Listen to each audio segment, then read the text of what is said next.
too close, or? All right, just a Filipino martial art clip. Pat and I, my partner, are going to show. And this is for a swing that comes from open this way, or it can be for a thrust that comes in.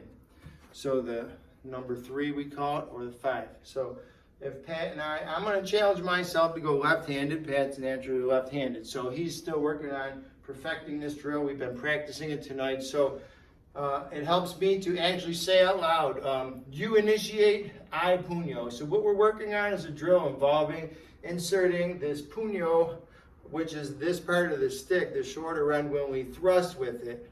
It's neat to thrust with this end of the stick, so we end up defending the attack, which is with this end, using our punyo, which is with this shorter side.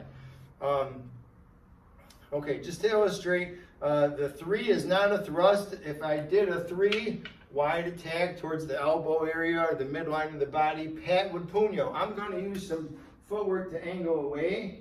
I'm also going to be happy he gives me my hand back in the drill. There's some counter and re-countering happening.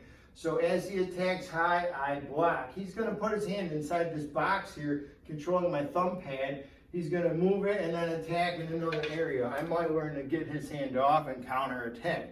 At this point, he can initiate, and I do what he did. So it's a flow drill. He did a thing, a response to a thrust, and I get to do it. So whether it's the thrust or the wide swing, I sidestep, I check, I counter with the punyo. If he moves my hand down, I feel it, and then I attack high with what's called the wood tick. This would go towards the top of his head, or wood teak. Okay, at that point, I'm going to move it. I'm going to take his thumb pad. I'm going to wind it down. If I didn't attack it with the short end of my weapon, I would try to place that right there and whack his hand to take away, okay, his fighting ability. So, again, it's an attack from the 3 or the 5. I initiate, he punyos. I'm going to let him run through this. Then he initiates, I punyo. I initiate, he punyos. He initiates, I punyo. Now, when I say initiate, what I mean is, I am the attacker. His defense could be an attack in addition. I'm attacking, but so is he. He could smash my hand with his initial movement, and that's really what would happen here. He would also be able to attack me with the bottom of his weapon. He would attack me with the other end of his weapon. So if I'm even having a good day, he's still going to make me pay. If I get the block up, he learns to control this hand. So you reach inside that box, you step. I'm also going to learn to counter there. Okay, so I can learn how to do this with him. Are you okay? Mm-hmm. All right, we're good. Can we try right hand now? Sure. If I initiate and you counter first, I initiate, you punyo.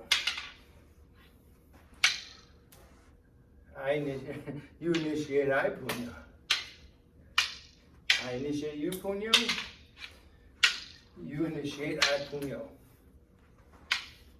So I can thrust to 5.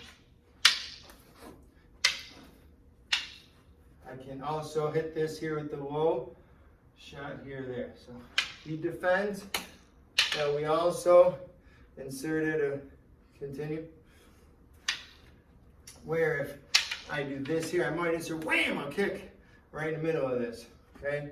Or if I go here, I might go right into like a hoopah type maneuver. Or I might grab him with my stick and try to choke him and take him down. There's nothing that says we need to stay in this drill. So we added in the kick. We added in other things. So that's right hand and left hand. The attack again was for the thrust. I attack, he punyos. And then he attacks, I punyo. I, him. So this is sort of a 1-for-1. And I think that the left hand really works here. It learns to work below your own weapon hand and above right here. Because once it knows what's going on, you can do a lot. You might, sometimes the disarms happen just from here. You just whack at the person or the stick. So thank you, Pat, for your time. And let's go work with Punyo, Sumbrada, and some inserts.